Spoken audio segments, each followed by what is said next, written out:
Este el DXAS FEBC, de ustedes Radio Comunidad, ta serví para conectar gobierno, privado y mga miyembro del comunidad. DXAS 1116, de ustedes Radio Comunidad.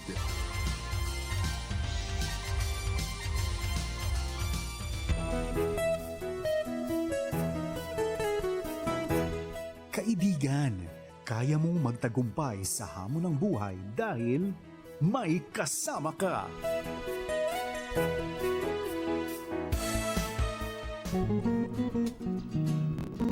Magandang morning mga kaibigan. Araw na naman ng Sabado. Araw natin ito. Ako si Joash Kabalikat at kasama mo sa tagumpay ng buhay na nagsasabing, kaibigan, kaya mo yan?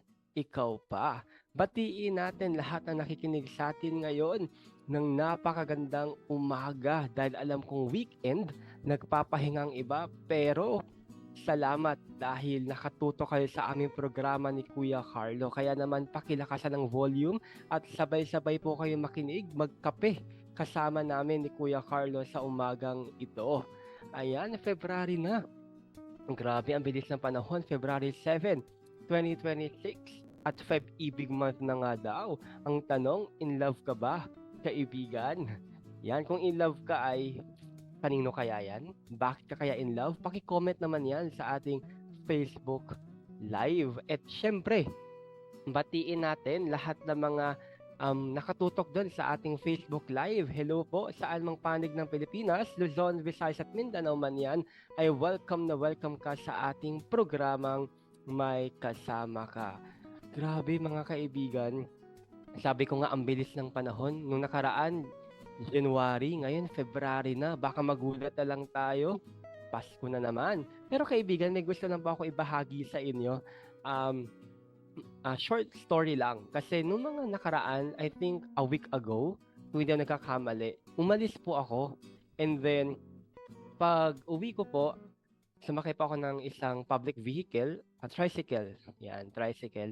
And then, usually po kasi, sanay na ako at kilala na rin ako ng mga tricycle drivers na meron akong disability.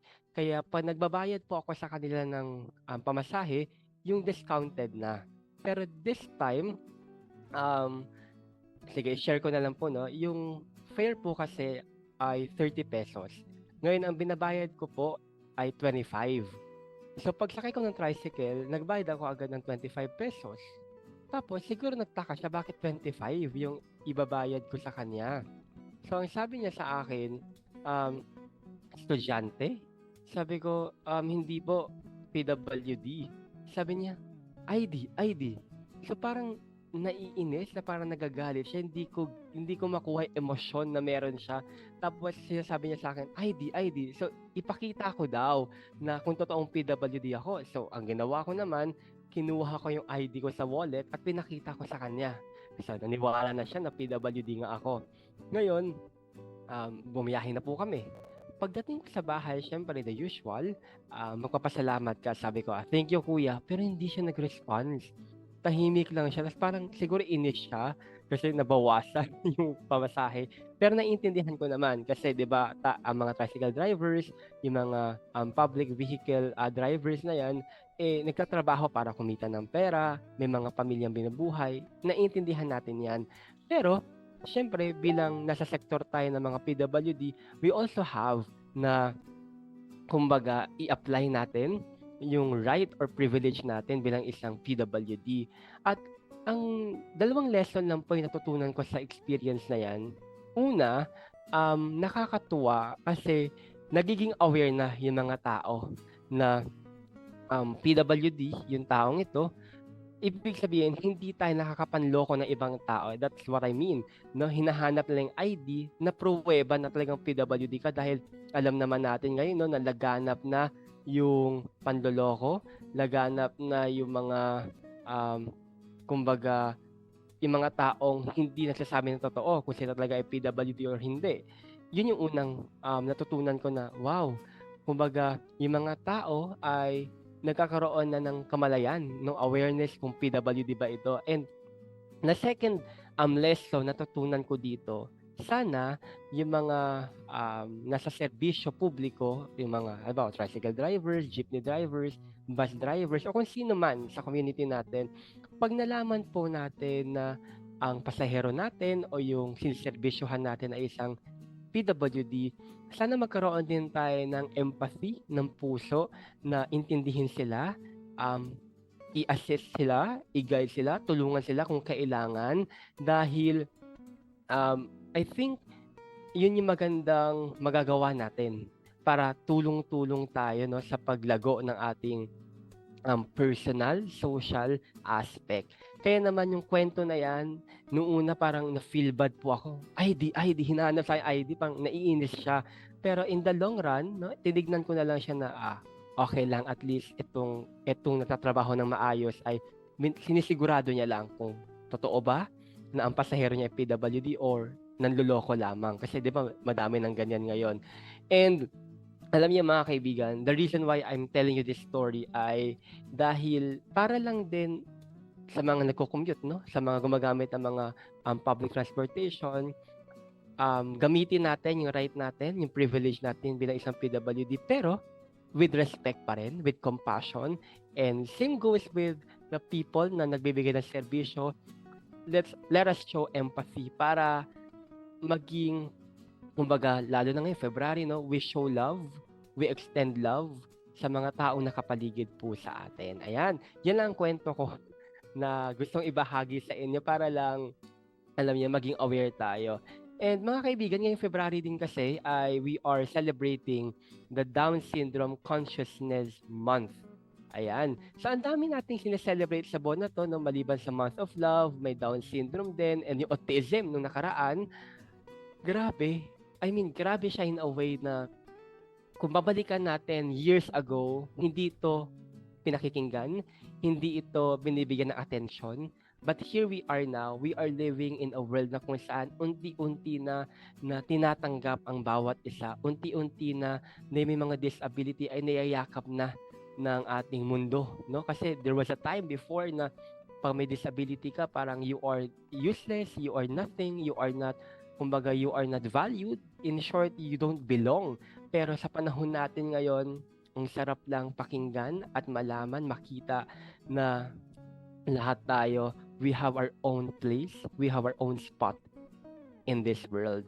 Kaya naman sa lahat naman nakikinig sa atin, gusto ko lang din iparating sa inyo na whatever you are going through right now, whether you have a disability or wala, whether you are facing different challenges, financial, relationship, health, kung ano man yan, kakayanin natin yan, basta tiwala lang tayo sa sarili natin at panghawakan natin yung reason, yung dahilan why we are fighting at yung dahilan kung bakit tayo patuloy na bumabangon sa bawat araw. Tulad ngayon, Sabado, nagkape ka na ba kaibigan? Kasi ako actually hindi pa po ako nagkakape. Medyo inaantok-antok pa dahil marami tayong maginawa ng mga nakaraang araw. Pero lalaban tayo sa araw na to. Lalaban tayo dahil sabi nga namin ni Kuya Carlo, may kasama ka. Kaya naman, kilalanin natin sino ba yung makakasama natin sa umagang ito. Ako very excited na mapakinggan yung kwento niya. I am very excited na makasama din siya sa araw na ito. Alam niyo ba mga kaibigan, itong guest o panauhin natin sa araw na ito ay isang visually impaired. Meron siyang visual disability pero hindi niya ginamit yung kanyang disability para, alam niyo yun, maupo na sa isang tabi at maging dependent na lang. Pero ginawa niyang yung disability niya na maging avenue para mas lalo siya mag-excel sa buhay, maging kapaki-pakinabang siya at maging inspiration din siya sa iba. Alam niyo ba, nakatanggap siya ng iba't ibang mga mockery, mga sabihin natin, closed doors sa mga opportunities because of her situation. Pero nung lumipat siya dito sa Manila, sabi niya nga, ang paglipat niya sa Manila is like pag-iwan o paglayo sa kanyang pamilya. Pero hindi naging hadlang yon. Bakit? Kasi dito, when she arrived in Manila, ay natuto siya mag-braille. Naging exposed siya kasama ng iba't ibang mga tao at alam niyo, nagkaroon siya ng encouragement, ng confidence para sumabay sa mga tao. Kumbaga, makilahok sa ginagawa ng mga tao. At ang nakakabilib po dito mga kaibigan ay isa siya sa mga blind Filipinos na graduate ng e-commerce system development sa STI College. O mantakin nyo, the first Filipino blind na nakapagtapos ng e-commerce system development sa STI College, di ba? Hindi niya ginamit yung disability niya para hindi na mangarap. At idagdag pa natin na dahil sa kanyang dedication and passion, she was able to lead different programs at nag-train din siya ng over 100 persons with disability para sa accessibility. At ngayon, mga kaibigan, she is active saan? Sa pag-assist sa mga life coaches, sa mga course creator, at isa rin siyang copywriter. Kaya naman mga kaibigan, please welcome ang ating mga kasama, si Ate Des Borgonia. Hello, welcome. Maraming salamat sa pag-welcome, by the way. Good morning po. Good morning, Kuya Josh. Good morning, mga kapatid. Blessed morning. Blessed Saturday morning. And thanks for having me here. Yes, Ate Des, kumusta po kayo? Ay, ito, malamig. Kahit nandito tayo sa Manila, may kalamigan siya ngayon. Kaya we enjoy the weather habang nandito pa siya. Diba? Yes, tama-tama. Kaya nga po sabi ko kanina, medyo inaantok pa ako. Iba kasi yung lamig ngayon. Iba yung lamig ngayon kahit wala ka electric fan or aircon. Parang ramdam. Parang ngayon na pa yung Pasko, no? Oo, mas malamig ngayon. Opo. Or baka, Ate Des, sabihin natin, baka malamig kasi madami rin yata ang hindi in love ngayon. Nilalamig sila. Ay, naku, wala akong kinalaman yun. Anyway, so Ate Des, maraming salamat po for saying yes sa ating programa ngayon. By the way, mga kaibigan, gusto ko lang po kayong kwentuhan ng konti lang din ulit. Si Ate Des pa nakasama ko way back 2018. Tama po ba? Nung ako po ay nag-aral sa isang IT school for the blind. Si Ate Des po that time ay, tama po ba? Kayo po ang program head po ba doon? Yan. Siya po ang program head ng Atrieve or IT School for the Blind. Located po yan sa sa E. Rodriguez, Quezon City. Ayan. Wala lang, nakakatuwa na pong balikan na nakaraan. Pero muli, Ate Des, batiin niyo po lahat nakikinig sa atin. Yes, magandang umaga po sa bawat isa. Salamat kapatid sa patuloy na pagtangkilik sa program na ito. Yan, maraming salamat po Ate Des, and thank you again sa iyong pagbate. Mga kaibigan, itutuloy natin ang ating kwentuhan kasama si Ate Des. Itutuloy natin yung inspiring stories na nagmumula sa kanyang puso. Wow, kasi 5 months na February na, love month na. Grabe. Pero yan, babalik po tayo, tuloy-tuloy ang usapan, kwentuhan at mga kaalaman sa pagbabalik na ating programa. Diyan lamang po kayo at tayo po ay magbabalik makalipas ng awiting ito.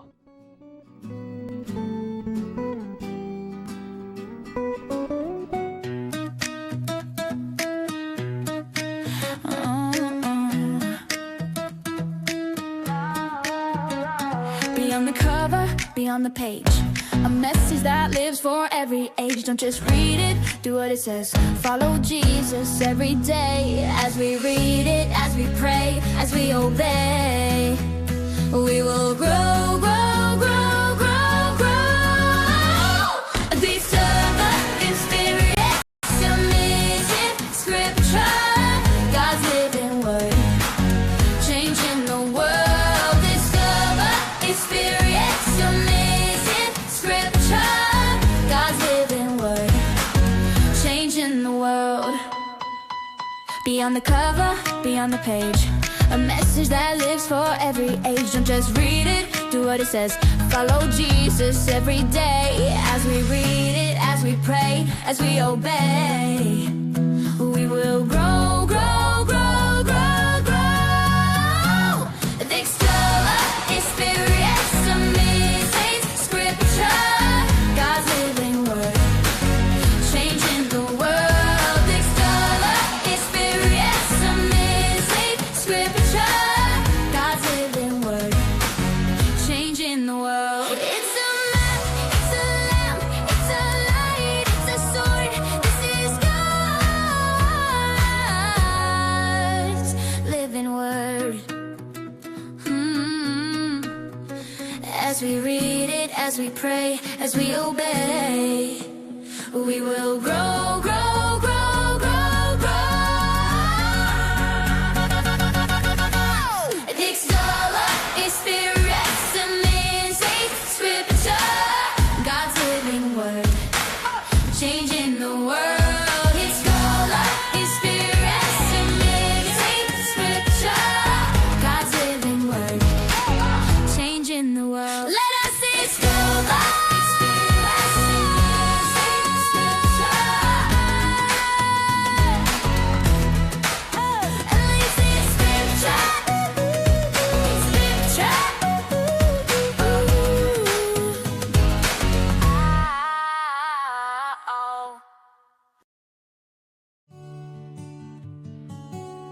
1116 DXAS, your community radio. Kasama sa araw-araw, kakwentuhan ka agapay, kaibigan ka barangay. Ito ang radyo mo. 1116 DXAS, your community radio. 1116 DXAS, your community radio. Yan, nagbabalik po tayo sa ating programang May Kasama Ka. At napakinggan niyo po ang sayaw ng Grace Family Fellowship Church na kung saan ay nakilahok sila sa ating National Bible Month celebration noong nakaraang January 31, 2026. Diyan po yan sa KCC Mall de Zamboanga. Kaya naman nagpapasalamat kami sa lahat ng mga churches na lumahok, nakisali sa ating celebration. And thank you for making this celebration memorable and fun. Kaya naman mga kaibigan, dahil sa katatapos lang natin na National Bible Month na kung saan we've experienced or naranasan natin yung discovering and experience the amazing scripture noong nakaraang National Bible Month, ay sana makasama rin namin kayo muli sa darating na celebration sa taong 2027. Magkita-kita tayo muli sa National Bible Month na yan. Kaya dyan lamang po kayo mga kaibigan ha, antabayanan nyo yung mga update na sasabihin patungkol sa event na yun. Although matagal-tagal pa, pero i-anticipate natin na magiging masaya pa katulad nung nakaraang Sabado. Maraming salamat muli sa inyong suporta at pagpunta sa nakaraang National Bible Month celebration. Ayan, mga kaibigan, kayo po ay nakikinig sa himpilang 1116 DXAS, your community radio. Ang 1116 DXAS ay isa sa mga himpilan ng Far East Broadcasting Company or FEBC na kung saan ito po ay kasapi o miyembro ng KBP or Kapisanan ng mga Broadcaster ng Pilipinas. Kung kayo po ay nais na makilahok, makisali sa pagpapatuloy ng ating radio ministry, ay iniimbitahan po namin kayo na kung maaari ay pwede kayo mag-donate sa atin gamit ang ating mga bank account or GCash account. Dahil tayo po ay nagpapatuloy dahil sa katapatan ng ating Panginoon. Ngayon, kung nais niyo pong mag-donate, ay maaari niyo pong i-scan ang mga nasabi kong bank account. Muli ngayon pa lamang ay nagpapasalamat na po kami sa inyong suporta at God bless you. And thank you again for your support sa ating radio ministry. Ayan mga kaibigan, nagbabalik po tayo sa ating kwentuhan, talakayan, dahil ang pag-uusapan natin ay iikot patungkol sa embracing disability. Ulitin ko, embracing disability. Kaya naman Ate Des, ayan, welcome po ulit sa ating programa. Gusto ko po sana magtanong, can you tell us something about your disability? Ayan, dyan po natin simulan para maging aware ang mga nakikinig sa atin. Sino nga ba si Ate Des? Yes. Hello, Ate Des.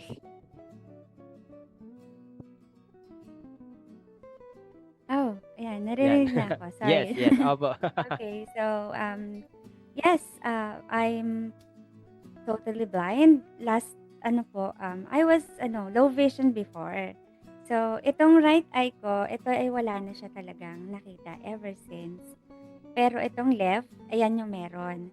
So, Pero while growing up, unti-unti siyang nawala. So, it's ano pala, congenital cataract yung case. So, hindi na napaoperahan dahil nga nung meron pa, sabi ng doktor, alanganin, 50% na pwedeng makakita or luminaw or 50% na mawala. So,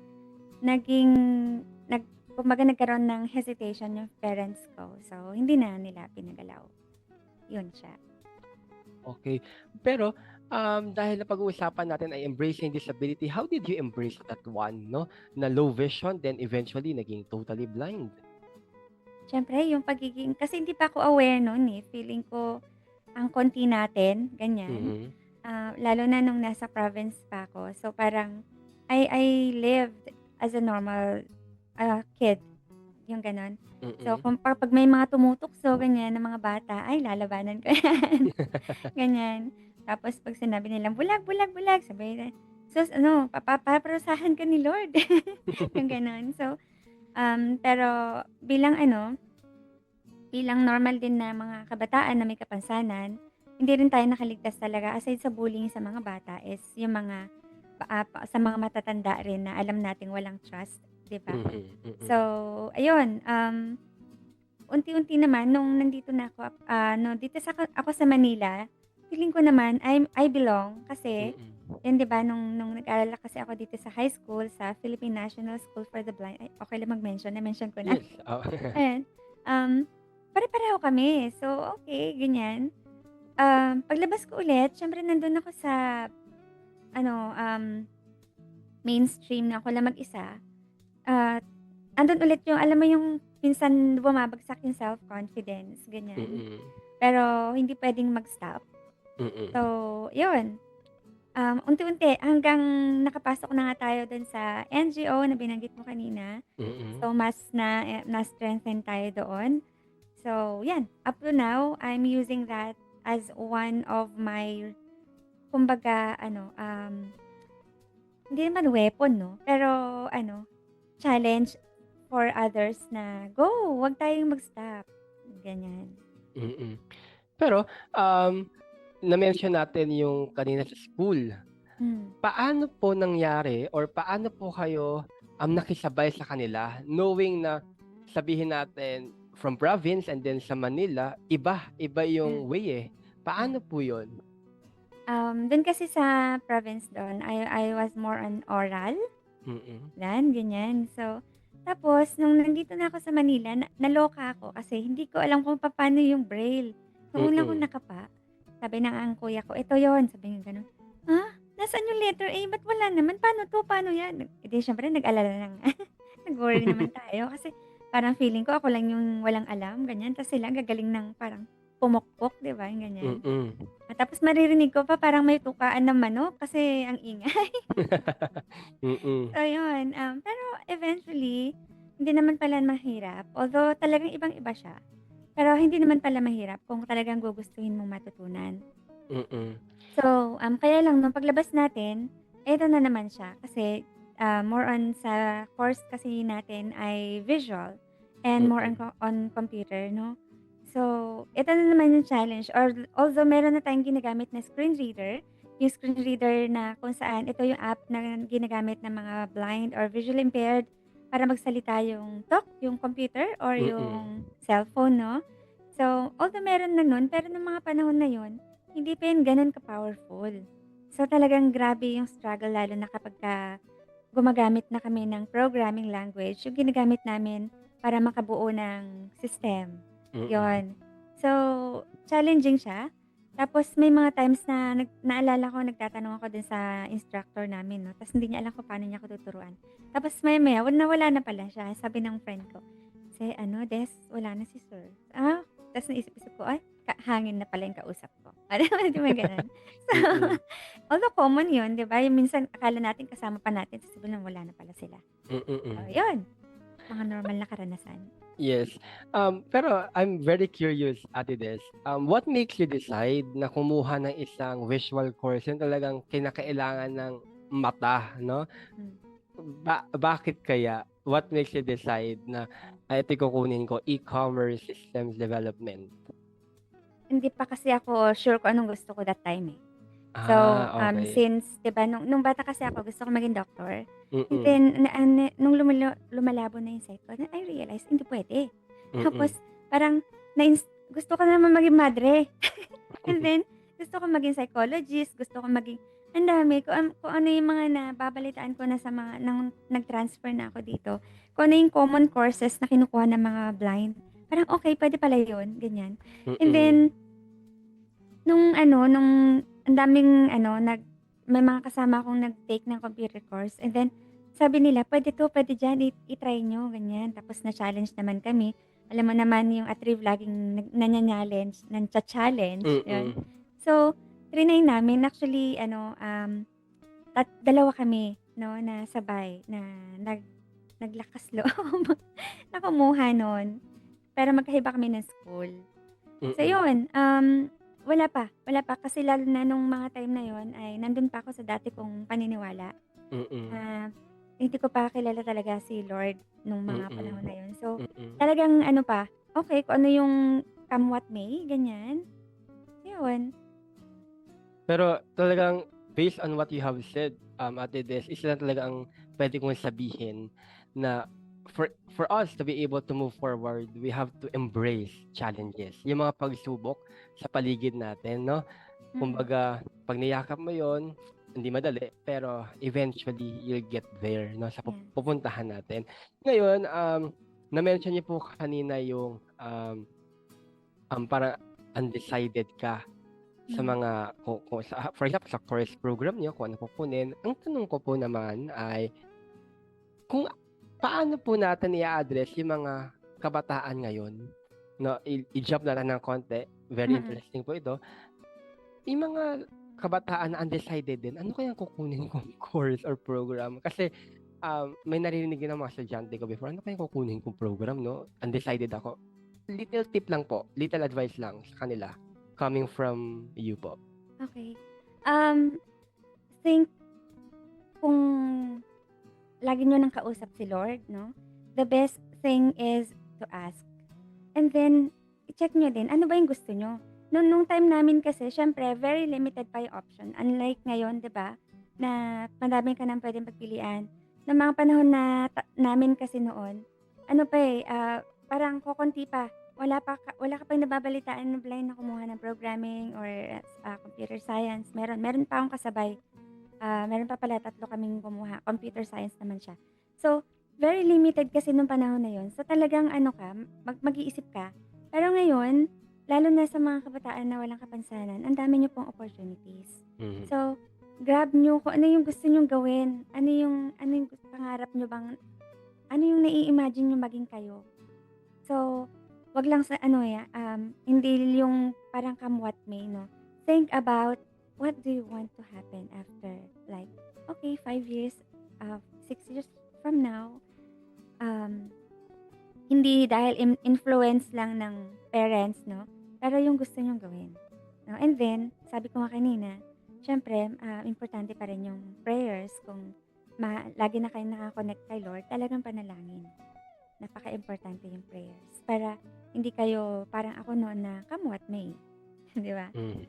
So, and then once you get there, wag na kayong walang no turning back, 'di ba? Tuloy-tuloy na lang. Kasi kung well guided naman kayo ng Lord, ay surely 'yun, sasamahan niya kayo at up to the end. Yan, tamang-tama yung sinabi ni Ate Des ha, mga kabataan. Ah, i-take note niyo yung advice na yan. Well, na-mention ko lang po yan, Ate Des, kasi gusto ko lang din na malaman ng mga kabataan na nakikinig sa atin, whether may disability sila o wala, na decision making is very important Yes. because what we are deciding right now, yun yung magiging kinabukasan natin. So, yan, dahil ganun talaga, Ate Des, kapag undecided ka na sa buhay. Minsan, madami ka ng desisyon na nagagawang hindi kumbaga akma or align sa gusto natin mangyari. But anyway, Ate Des, very inspiring yung story mo kasi when we had our talk last time, Ang dami nating shinare, di ba? Sabi ko nga sa'yo, sige po, stop na po tayo kasi baka wala tayong pag-usapan sa interview natin. Pero ay gusto ko lang pong balikan yung na-mention niyo po sa akin na dito ka na ni-lead. After your decision years ago, ito ka na ngayon. Sino nga ba si Ate Des ngayon? Yun, yung para, ayan, hindi ko na po isa-spoil. Oo. So, napakadaming nangyari, no? Up to the point na nag-meet na nga tayo dun sa pinanggalingan na kong job. Mm. So, nung panahon na yan, ang dami ko natutunan. And syempre, na-embrace ko na rin yung course. So, thank God. Although hindi yun yung ginagawa ko ngayon, hindi naman pala siya nasayang. So, nagamit din natin siya for accessibility, digital inclusion, ganyan, accessibility. So, ngayon, napagsama-sama ko yun dun sa kung ano yung ginagawa ko ngayon. No? Pero, syempre, hindi yan mangyayari kung hindi ko talaga mas nakilala ng mas malalim ang Lord. Nung dumating nung time na mas nakilala ko na ang Panginoon, no, sa buhay natin, ay nag-decide tayo maglingkod na kay Lord. Okay, nandyan pa rin yung career, nandyan pa rin yung mga pinaggagawa natin. Nung nasa Atrieve, naglilingkod na tayo kay Lord na nandun ka noon. No? So, pero ngayon, nakakatuwa ang Panginoon kasi the more na nagpapagamit tayo sa Kanya, the more na nililid tayo. And yung mga wrong decisions, yung mga experiences mo before, you can use that now eh. You can blend those experiences to actually hindi ako eh, si Lord. Blend niya yung experiences na yon to shape me where I am right now and who I am right now. So, ngayon ay nagsaserve po tayo sa Panginoon. In-entrust po tayo, nagtiwala po sa atin ng Panginoon ng ministry, online ministry, specifically, pero meron pa rin mga offline, active pa rin po tayo sa mga face-to-face ministry natin under ng Christ the True Foundation Christian Ministry. I'm a shepherd po, doon sa aming simbahan. Ayan. Ate Des, na-mention niyo na yung mga bagay na yan. Pero, dahil sabi niyo, you are already serving God, you are already serving Him, meron akong nabasa before. I mean, not before, yesterday nga actually eh. Ang sabi doon is, you've served 100 or over 100 PWD for accessibility, your advocacy. So yan, can you relate that to what you are doing right now? Anong pinagkaiba nung you are leading a program handling over 100 PWDs for a particular training sa ginagawa mo ngayon, that you are also involved sa pag-lead, pag-support ng ito mga ministry na meron ka? Ayun. So, dati, di ba, nagtuturo kasi ako, aside from nung naging program coordinator na, pero before kasi, I was a computer trainer. So, kumbaga yung mga experiences natin during those times, yung mga work, hindi lang sa pagtuturo, no, napakadami nating naranasan doon sa dati nating naging mga work. So, pinagsama-sama natin yan ngayon. Like, nagtuturo tayo ngayon ng mga Bible studies, nagpa-facilitate ng mga gawain, ganyan. So, yung mga natutunan natin before, dun sa ating career, ay nai-blend natin siya in a way na biblical na siya. So, kumbaga, inadapt mo yung mga lessons na natutunan dati into what you have right now. Pagka nagtuturo na, syempre, mas tayo mga blind, nagtuturo tayo, nakaka-relate na tayo kung paano natin sila tuturuan, di ba? At yung pagdadala ng mga programs, ganyan, online, offline. So, kumbaga, nagamit natin yung mga yon. At syempre, yung mga karanasang sablay, nagagamit din natin yan bilang model. Di ba? Pag nagtuturo tayo, minsan, ihahalimbawa natin yung mga palpak natin. Kasi ano yun eh, malaking bagay yun na wag na nilang ulitin yung mga sablay mo dati, ganyan. Kasi ito yun ngayon. So, nagagamit ng Panginoon yung mga ganong pagkakataon para sa iba. So, ayun. Maraming actually, maraming. When it comes to accessibility naman, ayun, kahit sa mga posts natin, I always make sure na accessible siya. Kasi nga, nasa digital inclusion tayo before, no? Mhm. So, kailangan natin maglagay na alternative text sa mga pictures. Unless sobrang dami, yun lang siguro. Pero, yan. Lalo na kung mga posts about yung God, ganyan. So, dapat accessible yan para makita or mabasa ng lahat ng mga readers natin. So, kumusta po kayo ngayon doing all of this? Serving sa ministry, and meron ka rin siyempre mga personal na hinaharap. So, how do you manage or how do you balance everything despite the uncertainty? Kasi hindi naman natin alam ang nangyayari talaga. I mean, hindi, how should I say this? Kumbaga, hindi certain, ayan, hindi certain ang bawat araw, lalo na sa pag may disability ka. Okay. One thing is, for me, kasama ko naman si Lord eh. Mm-mm. So, yung mga activities na yan, naka-schedule na mga yan eh. So, for example, kung sinabi mo nun na Saturday morning, 8:30 at may gawain, no tayo dyan. So, you really have to align your priorities para hindi sila mag-jumble. So, you really have, if you have this priority, then you make sure that it is aligned to din sa mga daily routines mo. Mhm. Yan. Yan. And Ate Des, listening to you simula pa lang kanina until this very moment, masasabi ko na you've totally embraced what you have right now, no? Yung nakaraan na meron ka, yung mga pinagdaanan mo, and even up to now, iniyakap mo siya ng buong buo. Ngayon, gusto ko pong malaman, how do we embrace this ability? Kasi sabihin nila, si Ate Des, dati, full of doubt, pero ngayon full of desire, full of dreams. Si Ate Des dati parang closed doors lahat, no, opportunities wala, pero ngayon I don't want to say umaapaw, pero andyan sa paligid mo yung opportunities. How do we embrace this ability? One thing na I'm doing right now is, as an accessibility-driven direct response copywriter, nilagyan ko siya ng, actually, ang pinaka-title lang talaga niyan kung isa-search mo is direct response copywriter. Pero nilagyan ko siya ng accessibility-driven kasi sa aking ginagawa ngayon, I always make sure na accessible. Why? Kasi ako mismo need ko na accessibility. And alam ko, a lot of people, hindi lamang persons with visual impairment, ay nangangailangan ng accessibility. So, when it comes to direct response copywriter kasi, ito yung gumagawa ng posts or copy, text copy na mga advertisements, ganyan, mga promotions, ganyan, promotional posts, yan. So, I make sure na accessible sila, and I use my situation. I use my situation para to build the authority, to build yung brand. Ayan, I can say brand, no?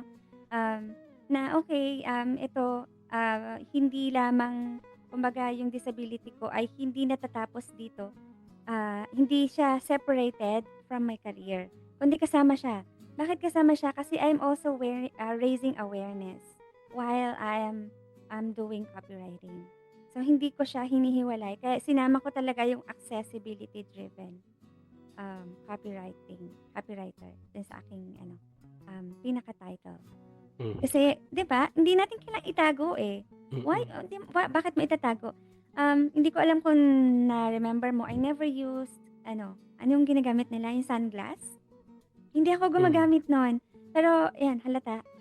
Kapag tinignan mo, siguro iniisip ko kanina nung hiningan ka ng ID, no? Hindi naman kasi yata halata na blind ka eh. Kaya hindi naniniwala. Diba? Pero ako, pagka tinitigan mo, halata kasi siya. Pero I never hide. Kasi, paano ko mag-raise na awareness kung ako mismo itatago ko siya? Yeah, diba? tama. So, okay. Tingnan nila kung gusto nila. Minsan sabi ng uy, nakatingin sa'yo. Hayaan mo siya. Yun. I like what you have said, Ate Des, no? Don't hide. Kasi ikaw nga mismo, you are raising awareness. Eh, kung tinatago mo, paano ka kumbaga makapag-advocacy, no? Makapag-advocacy, ano, about your um, situation, pinaglalaban natin. So that means that you are embracing disability by accessibility, by promoting this accessibility, and with that accessibility na tinatawag natin, do you think na enough na yung accessibility natin in all aspect bilang isang PWD? Hindi pa. So, Madaming aspeto kasi ang pag sinabing accessibility, no? Physical and digital. So, unlike sa other countries, ang Pilipinas naman talaga is marami pang kailangang steps para maging accessibility ang lahat. So kahit nga tayo minsan mga blind pag nagpo-post tayo, 'di ba? Aminin man natin o hindi, wala tayong alternative text. Kasi nga hindi naman tayo, siguro hindi naman aware yung iba. Okay, minsan nakakatamad. Kasi nga naman it takes time pa, 'di ba? Maglalagay ka pa ng mag-iisip ka pa ng ano ba i-describe ko dito, ganyan. So hindi pa. Kailangan tayo maging aware plus informed plus apply natin. 'Di ba? So kung tayo mismo, sa atin mismo mga blind, gawin natin para makita ng ito pala 'yon. So Tama. bago natin encourage yung iba, encourage muna natin din yung sarili natin. So 'yun, para naman sa mga hindi na blind na nakikinig, nanonood, ano ba? Accessibility, pag sinabi po namin na accessibility is 'yun po yung paraan kung saan ay hindi po kami limited sa pag-access ng internet or sa mga apps, ganyan. Meaning, kung ano yung nagagawa nyo ay kaya rin namin gawin. When it comes to physical naman, kung ano yung kaya ninyong puntahan, napupuntahan din namin. Yan, doon po siya. Yan. Tama po yun, Ate Des. I just want to, isingit ko lang po ito. I think a week or two ago, meron tayong, I don't know, Ate Des, kung nabalitaan mo to, nakakaroon ng parang movement para sa online banking for visual impaired individuals. Kung aware po ba kayo doon na nagkaroon ng parang movement para maging accessible yan, ang online banking para sa ating mga visually impaired. Kaya naman, salamat no sa mga tao na nakakarinig, nakakakita ng mga challenges namin with regard to online banking. Ngayon, Ate, yes. Pwede po mag-ano lang doon. People may not agree, especially sa mga fellow persons with disabilities. Pero bilang copywriter kasi natutunan ko na okay, maganda yung ng batas. Okay yun, kasi talagang kailangan nila makita yung batas. Pero when we make that movement or anong tawag dyan? Sige na, ginamit mo na nga yung movement. Hindi lang yung laging palaban. Lalo na kung tayo na ay nakakilala sa Panginoon. Huwag yung laging palaban ng approach. So, pwede natin yun sabihin or iparating sa kanila in a way that they can also see the benefit. So, parang sa radyo, di ba? Dito sa radyo, you're always making sure that the program is audience-centered. Hindi yung kung paano mo lang gusto. So, same thing lang din po sa mga fellow persons with disabilities na may mga kailangan iparating, ganyan. Let's make sure din po na makita po ng kung sino man yung tumatanggap na yun, yung benefit for them. Para hindi lang sila ma-move dahil nagalit tayo or ano yun, kundi ma-move po nila sila dahil inspiring pala, ganito pala yung maidudulot nun kapag ginawa natin siya. So, yun. Yun lang. Tama po yun, no? Tama. Now, na-mention nyo kasi, Ate Des, yung laban, yung fight. How do you fight in life? By making sure na ngayon, no, kasi since nagkakaroon na tayo ng direct clarity, so I make sure na whatever challenges, tuloy lang, basta kasama natin si Lord. So, guidance ng Lord, yung laging dapat kasama. Kasi mahirap lumaban mag-isa, di ba? Mahirap lumaban mag-isa. So, lalo na kung wala tayo sa Panginoon, talagang ano na lang, kung ano yung maisip natin, kung ano yung emotion natin, go na lang. Pero, ngayon, if we have to fight, sabi ng Bible, we really have to fight the good fight. With God. fight a good fight. And this February, we are at least no, celebrating the gift of love. Pero, ang tingin ko dito, it is not just a celebration, no, but it is a reminder for us if we are really applying the real meaning of true love. And for you, Ate Des, gusto ko lang malaman from you, if we are embracing disability, ito ako, ito ka, how do we show self-love? Okay. Self-love? Self-love? Minsan kasi hindi ko masyado naiisip yun. Sa dami po na ginagawa niya, you are devoted sa lahat ng mga niyo, pinagkakaabalahan. Siguro kapag ka nurture ko yung yung buhok ko, mababaw ba? Hindi po, Hindi, hindi. mababaw lang naman kasi talaga ako Mm. for myself, no? Kapag ka kagaya ng, yun nga, kapag ka nagkakaroon ako ng moment, me time, ganyan, or, ayun, yung mga maliliit na bagay lang na pagka mahilig kasi ako sa mga perfumes, ganyan, Mhm. masaya na ako doon. So, for me, that's one of my expressions ng self-love. Meron Mm. nun. Yes. Very important ang self-love kasi, Ate Des, no? When we embrace our disability, when we embrace the things that we do, importante yung self-love. Kasi sabi nga ni Ate Des kanina, dapat bago mo encourage yung iba, i-encourage mo na yung sarili mo. Kasi how can you give something that you don't have? How can you love someone if you don't love yourself first? So, Yes. kanina mga kaibigan, nagsimula tayo sa disability ni Ate Des, journey niya, yung mga bagay na ginagawa niya, minamahal niya. And ngayon pinag-uusapan natin yung lessons ng buhay, how do we fight, self-love, how do we advocate, how do we speak for ourselves as person with disability. And right now, anong lesson ng buhay ni Ate Des ang gusto niyang ibahagi sa mga nakikinig sa atin, lalo na sa mga dumaan sa katulad mong sitwasyon? Yun, actually po, marami tayong mga kanya-kanyang pinagdadaanan, no? Pero one thing, hindi lang talaga one, no, 'di ba? Pero we really have to push forward no matter what. Push forward po tayo.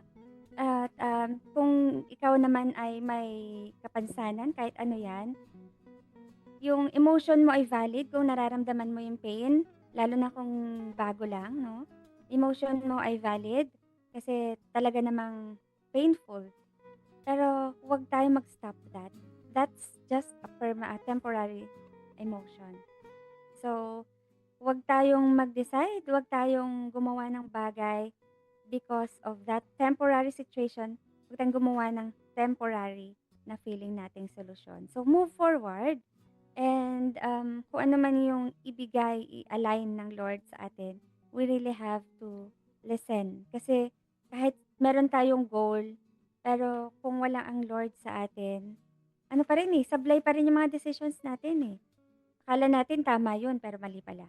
So, it's really important to ask for God's guidance bago tayo gumawa ng decision. Lalo na kung major decision, kahit nga minor Pupunta lang tayo ng palengke, di ba? Lord, ano ba saan ba ako dadaan? Kasi kung 200, di ba? Malay natin, hindi tayo nag-decide, yung pala may aksidente dun sa kabila. Di ba? So, kailangan natin ng guided ng Panginoon sa decisions natin in life. At, marami tayong plans. Minsan mukhang tama, pero di ba sabi ng Lord, marami tayong mga plano. Hindi ko maalala eksaktong pagkakasulat, no? Many plans are in a man's heart, but God's plan will prevail. Sabi niya ganyan. So, para mangyari yung plano ng Lord, yung purpose ng Panginoon sa buhay natin, kailangan natin magpasakop sa Panginoon. Yun eh. Yun yung siguro kung hindi nangyari yun, baka kung saan-saan pa ako ngayon. Hindi ko alam kung anong career na naman or saan na naman ako nag-work, ganyan. So, yun. At least, Ate Des, you've decided to do what is better. Yeah. Kumbaga, you've decided to do not what is right, but what is really intended or engraved in your heart. And right now, Ate Des, before we end, dahil kulang talaga isang oras para pag-usapan lahat ng mga bagay na ito. Sabi mo kakapusin tayo ng Oo oras. nga, kakapusin eh. Nung nakaraan po ate eh. 'Di ba? Sabi ko, sige po Ma'am Des, tuloy natin sa Sabado, baka wala na tayong pag-usapan. Pero ito pa rin, no? Ang dami pa rin natin na pag-usapan. And right now, Ate Des, gusto ko lang pong humingi sa inyo. Ano po ang maipapayo niyo? What advice can you give? Paano ba natin yayakapin yung disability na meron tayo? Kasi marami sa atin hindi pa tanggap, marami sa atin hindi pa kaya, marami sa atin sukong-suko na. Pero coming from you, Ate Des, what advice can you give for them to totally embrace their disability? Embracing disability is not so easy. We understand that. Lalo na kung di tayo aware. Kagaya ng nangyari sa akin noon, akala ko ako lang mag-isang blind dun sa Cagayan, di ba? So, mahirap siya. Pero since napakaganda ng technology natin ngayon, marami na tayong access. Kung wala man kayong kasama dyan sa areas ninyo, kumunik lang po tayo sa mga kasama nating may kapansanan. No? At learn from them. Be connected and learn from them. Kasi yung mga karanasan nila ay maaaring nararanasan mo din. Pero yung kung paano sila nag-survive or paano sila naging victorious. Parang ayoko ng survive, no? Paano sila naging victorious from their situations ay makakatulong din po. Matututo din po tayo ng lessons mula doon at pwede natin i-replicate, no? So pwede natin i-replicate yung mga bagay na kung paano po sila nakaalis dun sa sitwasyon na meron sila dati. Kasi ano yan God, hindi naman tayo nilagay ni Lord diyan ng hindi niya hinayaan na nandyan tayo lang. No? So, if we're going to allow God sa buhay natin, makakilos siya. So, step forward. Huwag po tayo mag-stop. No? Kasi, disability is just a part of our life, pero hindi yan yung buhay natin. Disability. Disability, hindi yan yung buhay natin, kundi it's just a part of our lives. It's just a physical part of our life, no? So hindi pagka sinabing sino ka, hindi I'm blind. No. 'Di ba? Hindi yung identity mo, kundi yung identity mo ay yung kung ano yung pagtingin ng Lord sa iyo. So, I'm a child of God, 'di ba? That's my identity. So, I'm a citizen of God's kingdom. So, wag natin titingnan yung disability bilang identity natin. Kundi titingnan po natin yung disability bilang challenge to move forward. Wow, very inspiring, very encouraging ang mga sinabi ni Ate Des. And yan, Ate Des, pwede niyo bang i-continue? Kasi may hashtag kami actually lagi pa may guest kami. Hashtag may kasama ka. Baka pwede niyo pong dugtungan yan. Hashtag may kasama ka. Hashtag nandito lang kami. Wow, ang ganda nun. Nandito, hashtag kasama mo si Lord. Yan. Maraming salamat, Ate Des. May nais mo ba kayong pasalamatan or batiin muli bago tayo tuluyang magpaalam? Well, nagpapasalamat ako anong tawag dito? Na-invite po dito sa ating himpilan, no? At salamat sa trust. Salamat po sa mga nakikinig. Nawa, natuto po kayo sa ating pagkukwentuhan ngayon. At if ever na makakatulong po ang inyong lingkod, baka gusto nyo ng Bible study. O kaya gusto nyo ng tulong sa inyong mga business when it comes to pagsusulat ng mga promos, ganyan. I can help also. Or gusto nyo ng tagapakinig, pwede rin naman. Ano ba? Kung gusto nyo ng advocate, accessibility advocate, pwede rin naman. So, I'm willing naman po to be of help. Muli maraming salamat. Nakasama natin si Ate Des Borgonia. Mga kaibigan, hanggang sa susunod na Sabado, magkarinigan po tayong muli. Sa ngalan ng ating technical team, kasama na rin si Kuya Carlo at ng Himpilan, taus-puso po ang aming pasasalamat sa patuloy ninyong pagsuporta at pakikinig sa ating programang May Kasama Ka. Ako si Joash Kabalikat at kasama mo sa tagumpayan ng buhay na nagsasabing, kaibigan, kaya mo yan? ikaw pa. Till next time, paalam. God bless everyone.